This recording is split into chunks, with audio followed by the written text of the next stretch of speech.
Kita mulai dengan sebuah lelucon. Itu hampir bukan lelucon. Rudal jelajah terbaru Rusia menggunakan mesin jet yang bisa kamu tambahkan ke keranjang belanja di AliExpress. Ini bukan barang tiruan atau suku cadang bekas dari pesawat yang jatuh. Sebaliknya, ini adalah produk asli, terdaftar, dan bisa langsung dibeli yang awalnya dibuat untuk pesawat model hobi. Insinyur Rusia mengambil itu dan memasangkannya ke hulu ledak. Dan dalam satu malam, kru pertahanan udara Ukraina menembak jatuh salah satu rudal ini dengan senjata anti pesawat yang usianya lebih tua dari sebagian besar kakek nenek mereka. Ini adalah kisah tentang S-8000 Bandarol. Atau bagaimana industri pertahanan yang kekurangan dana merakit sebuah rudal dari komponen toko hobi global. Dan bagaimana Ukraina menjatuhkannya dari langit dengan perlengkapan era Perang Dingin. Mari kita mulai dengan apa sebenarnya Bandarol itu. Karena rudal ini tidak cocok dengan kategori yang biasa kita kenal. Keluarga rudal jelajah Rusia biasanya berarti hal-hal seperti KH-101, 3M14 kaliber, atau 9M727 yang digunakan dalam sistem Iskander K. Rudal-rudal itu mahal, senjata yang dibuat khusus, yang dirancang di Biro Rudal Khusus, diproduksi dalam jumlah yang relatif kecil, dan disimpan untuk serangan bernilai tinggi. Bandarul justru kebalikannya. Bandarul dikembangkan oleh Kronstadt, sebuah perusahaan yang sama sekali bukan produsen rudal, melainkan produsen drone Orion milik Rusia, yaitu pesawat tak berawak dengan ketinggian menengah dan daya tahan lama. Kronstadt mengambil konsep kendaraan udara tak berawak dan pada dasarnya memiliterisasinya menjadi senjata serang bertenaga jet sekali pakai. Hasilnya adalah sesuatu yang berada di antara drone kamikaze dan rudal jelajah klasik. Lebih dekat secara konsep dengan drone roket milik Ukraina sendiri daripada dengan apapun dalam keluarga rudal jelajah lama Rusia. Dari segi spesifikasi, drone ini kecil, namun memiliki daya hancur yang cukup besar. Bandarul melaju dengan kecepatan sekitar 600 km per jam, dengan kecepatan maksimum yang disebutkan sekitar 650 km per jam. Itu cukup cepat sehingga terlalu cepat bagi jenis sistem senjata yang biasanya digunakan Ukraina untuk menghadapi drone tipe Shahid yang lebih lambat. Jangkauannya juga dilaporkan cukup baik hingga 500 km, yang cukup untuk mencapai jauh di belakang garis depan dari titik peluncuran ketika berada di wilayah pendudukan atau wilayah udara Rusia. Hulu ledak yang digunakan untuk senjata ini adalah fragmentasi berdaya ledak tinggi, dengan intelijen pertahanan Ukraina atau HUR menyebutkan berat sekitar 114 kg, meskipun beberapa laporan menyebutkan beratnya bisa mencapai 150 kg. Bagaimanapun juga, ini bukanlah senjata yang dibuat untuk menghancurkan bunker yang diperkuat. Senjata ini dibuat untuk menghancurkan target lunak seperti instalasi radar, depot logistik, blok apartemen, atau apapun yang tidak memerlukan penghancur bunker khusus untuk dilumpuhkan. Platform peluncuran utama senjata ini adalah drone Orion itu sendiri, dan Kronstadt kabarnya juga sedang berupaya menyesuaikannya agar bisa diluncurkan dari helikopter serang Mi-28N yang akan memberikan Rusia metode peluncuran kedua dengan waktu persiapan yang jauh lebih singkat. Tapi yang sebenarnya membuat Bandarul layak diberitakan bukanlah rangka pesawatnya. Sebaliknya, kita perlu fokus pada apa yang ada di dalamnya.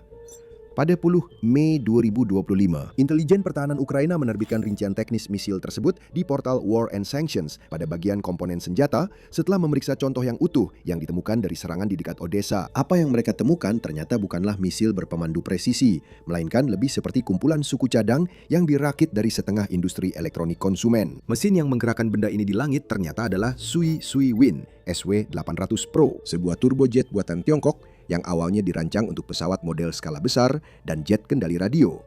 Mesin ini dijual secara komersial, terbuka dengan harga sekitar $16.000. Dan ya, mesin ini terdaftar di AliExpress. Daftar komponen lainnya juga serupa. HUR mengidentifikasi modul telemetri kemungkinan adalah RFD-900X, sebuah unit yang kemungkinan didatangkan langsung dari Australia atau diproduksi sebagai tiruan Tiongkok dari desain Australia.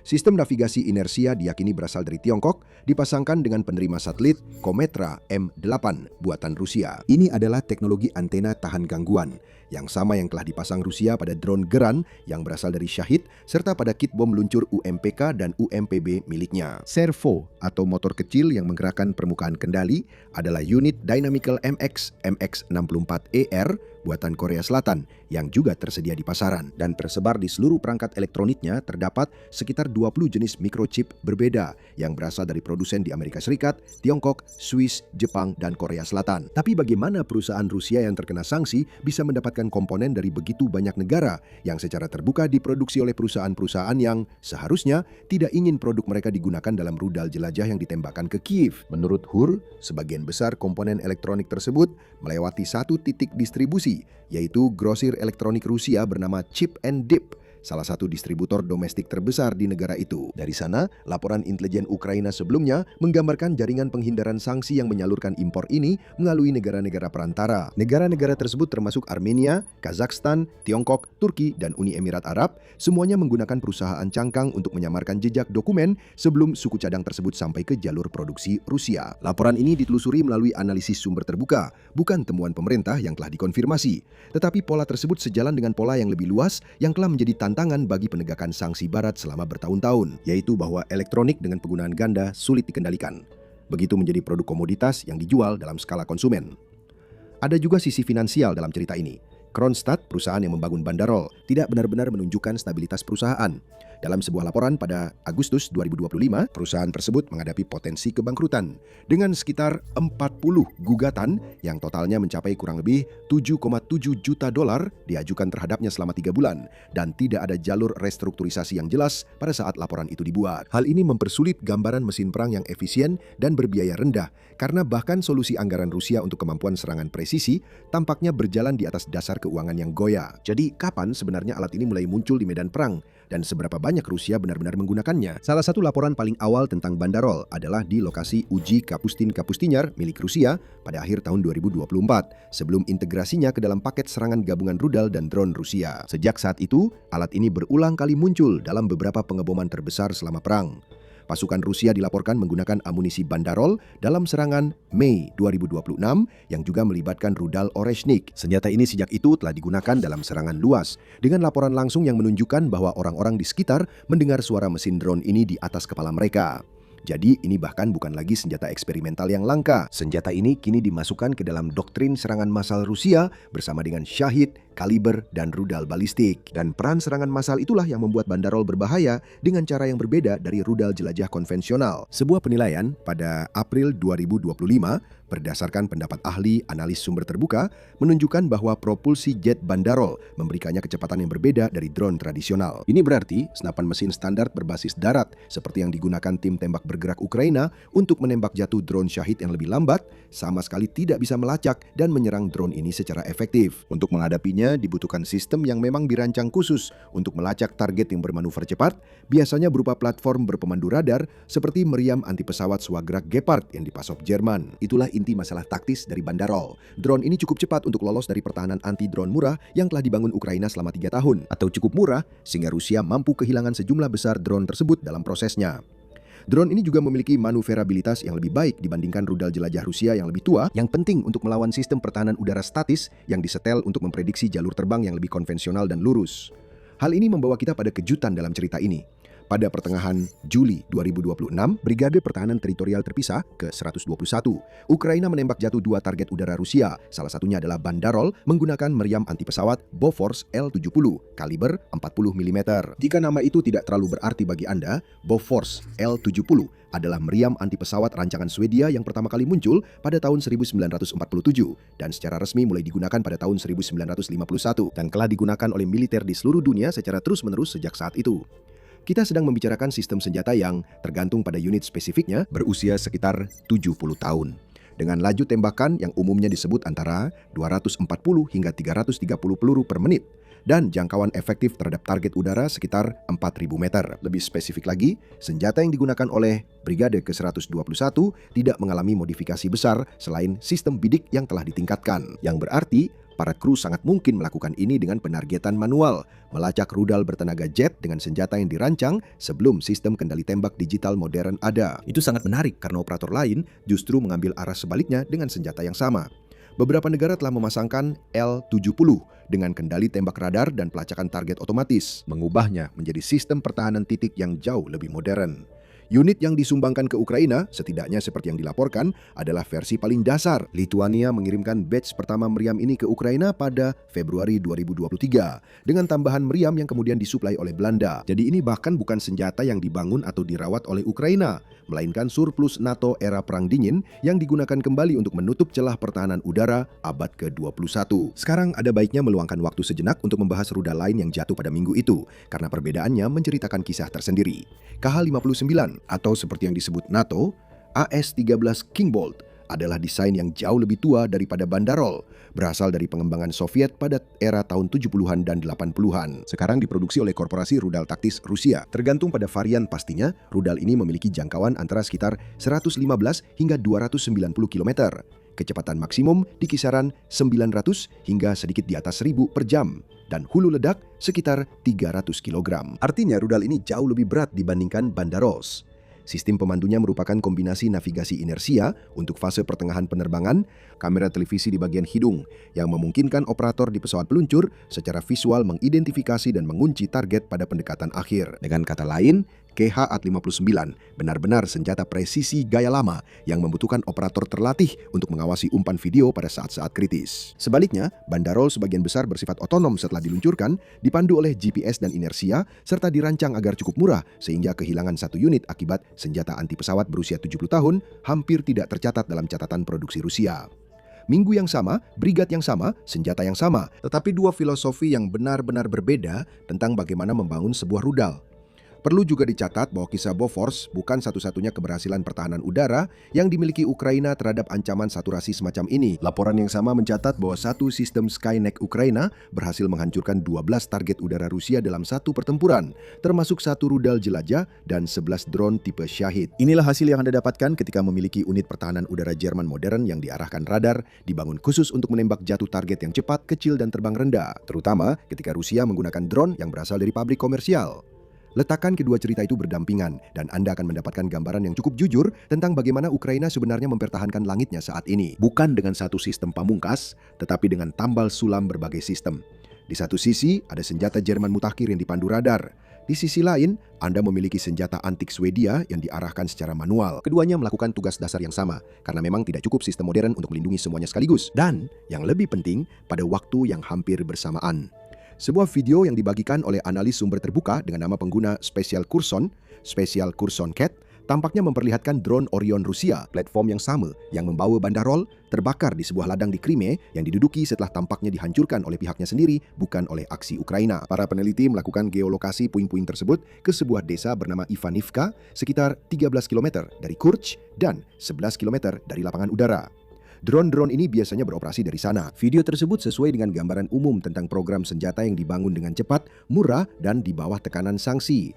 Terkadang program ini cukup berhasil untuk menembus pertahanan Kiev dalam rentetan serangan lebih dari 500 senjata. Dan terkadang tampaknya jatuh sendiri di sisi garis depan mereka.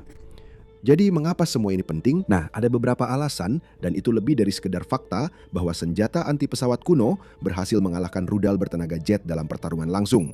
Tapi sebelum itu, pastikan Anda sudah berlangganan acara militer ini. Kami membawakan berita dari geopolitik global dan terkadang membahas peristiwa yang mungkin terasa seperti cerita fiksi, seperti kisah yang satu ini. Kembali ke bagaimana tepatnya Bandarol cocok dalam konteks perang yang lebih luas. Pertama, senjata ini adalah studi kasus tentang apa yang sebenarnya dilakukan tekanan sanksi terhadap ekonomi masa perang. Anda tidak bisa menghentikan produksi senjata sepenuhnya. Namun sebaliknya, negara-negara tersebut semakin terdorong untuk berimprovisasi. Rusia tidak bisa dengan mudah mendapatkan optik presisi, elektronik tahan radiasi, atau turbojet khusus yang biasanya digunakan pada rudal jelajah kelas atas dalam jumlah yang mereka butuhkan. Jadi, sebagai gantinya, mereka membuat rudal dari berbagai komponen. Secara teori, siapapun yang punya kartu kredit dan akun AliExpress bisa membeli bagian-bagiannya satu persatu, dikirim melalui negara perantara dan distributor grosir untuk menyamarkan jejaknya. Itu adalah tanda bahwa kompleks industri militer beradaptasi dengan kelangkaan dengan beralih ke segmen yang lebih murah. Dan hal ini memaksa pemerintah barat serta rezim pengendalian ekspor untuk menyadari betapa rentannya rantai pasokan elektronik konsumen. Ketika pengguna akhir memiliki cukup kesabaran untuk menyamarkan pembelian itu melalui 2 atau 3 negara perantara. Kedua, ada persoalan biaya dalam perang ini. Dan di sini akan membantu jika kita benar-benar mencantumkan angka di samping senjata yang terus kita sebutkan. Perkiraan untuk KH-101 milik Rusia sangat bervariasi tergantung siapa yang melaporkannya. Analis Ukraina dan Barat memperkirakan harganya mulai dari sekitar 1,2 juta dolar di kisaran terendah hingga sebanyak 13 juta dolar di kisaran tertinggi. Kaliber berada di kisaran yang sama lebarnya, biasanya disebutkan mulai dari sekitar 1 juta hingga 6 juta dolar, tergantung pada perbedaan antara ekspor dan domestik. Sebaliknya, drone standar gaya Shahid 136 biasanya diperkirakan berada di kisaran antara 20.000 hingga 50.000 dolar. Penilaian intelijen Ukraina terhadap versi yang diproduksi secara domestik oleh Rusia telah mencapai hingga 70.000 dolar. Kami sengaja memberikan angka-angka ini secara hati-hati karena tidak seperti Seperti daftar komponen bandarol, angka biaya rudal yang lebih luas ini adalah perkiraan yang masih diperdebatkan dan belum diverifikasi. Kontrak dan sumber terbuka saling tidak sepakat satu sama lain, hingga 5 atau bahkan 10 kali lipat. Namun bahkan jika kita mengambil angka paling konservatif dari setiap rentang, sebuah rudal yang dibangun dengan mesin jet hobi seharga $16.000 dan servo serta baterai kelas konsumen jauh lebih mendekati kategori drone daripada kategori rudal. Itu berarti Rusia dapat memproduksi dan menggunakan benda-benda ini dalam jumlah yang tidak terpikirkan untuk sesuatu seperti KH-101 dan menggabungkannya ke dalam serangan massal yang secara khusus dirancang untuk membanjiri pertahanan udara Ukraina melalui jumlah ancaman simultan yang sangat banyak, bukan melalui kecanggihan satu senjata saja. Bandarol tidak berusaha menjadi rudal paling pintar di udara, tapi berusaha menjadi satu ancaman bergerak cepat lagi dalam rentetan serangan yang sudah mencakup Syahid. Inilah juga titik di mana perdebatan apakah ini drone atau rudal berhenti menjadi sekedar debat semantik dan mulai benar-benar penting untuk bagaimana Ukraina membangun pertahanannya. Rusia telah melakukan eksperimen yang sama pada lini Syahid seperti yang mereka lakukan pada Bandarol, dengan memasang mesin jet pada munisi berkeliaran yang sebelumnya sederhana dan digerakkan baling-baling,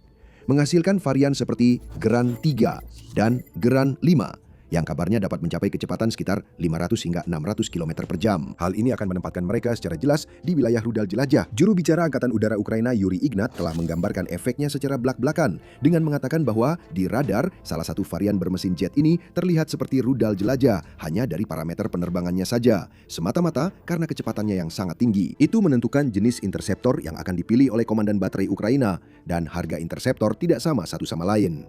Satu buah AIM-120 MRAM, rudal yang digunakan baterai NASAM untuk menembak jatuh Syahid yang lebih lambat, harganya berkisar antara $500.000 hingga $1 juta per tembakan. Sebuah interseptor Patriot PAC-3 harganya mendekati $4 juta, ketika sebuah mesin seharga $16.000 memaksa Anda mengeluarkan $500.000 hingga beberapa juta dolar hanya untuk menjatuhkannya dari langit. Rasio biaya adalah inti dari senjata ini, terlepas dari apakah Anda mengkategorikannya sebagai drone atau rudal.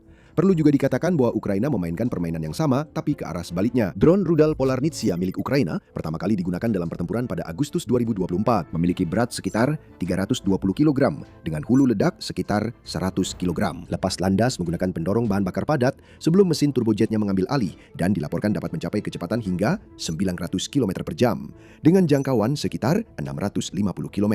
Ini hampir sebanding dengan KH-101. Pejabat Ukraina memperkirakan biaya per unitnya di bawah $1 juta, dan beberapa perkiraan Ukraina bahkan lebih rendah.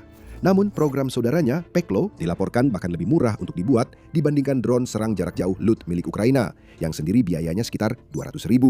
Semua itu sambil mencapai kecepatan hingga 700 km per jam dan jangkauan sekitar 700 km. Dengan pengembang mengklaim sebanyak 70 komponen yang diproduksi secara domestik. Dengan kata lain, kedua belah pihak secara independen menyimpulkan bahwa cara tercepat untuk menutup kesenjangan antara drone murah dan rudal mahal adalah dengan membuat sesuatu yang berada di tengah-tengahnya. Dan siapapun yang bisa membangun lebih banyak kelas hibrida itu dengan lebih cepat akan memiliki keunggulan dalam perlombaan senjata yang satu ini. Ketiga, senjata-senjata ini penting karena mereka memaksa Ukraina untuk berperang secara defensif, secara asimetris di dua tingkat teknologi yang sangat berbeda secara bersamaan. Di satu sisi, Ukraina mengandalkan sistem yang benar-benar mutakhir. Gepard Jerman dibuat khusus untuk melacak target yang bermanuver cepat. Dan, seperti yang sudah kita bahas di tempat lain, sistem penangkal drone berbasis laser generasi awal. Di sisi lain, ketika sistem modern tidak tersedia dalam jumlah yang cukup, kru Ukraina menggunakan apa saja yang bisa bekerja, termasuk meriam anti pesawat sumbangan yang sudah berusia puluhan tahun. Dengan sedikit peningkatan pada bidikannya, Bofors L-70 masih bisa menjatuhkan target. Sebuah rudal bertenaga jet buatan tahun 2026.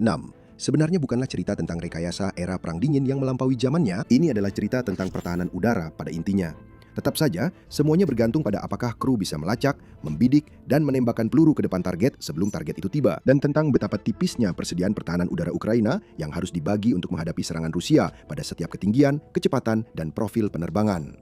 Jika semuanya digabungkan, dan Bandarol memberitahu kita sesuatu yang lebih besar tentang kemana arah teknologi senjata perang ini.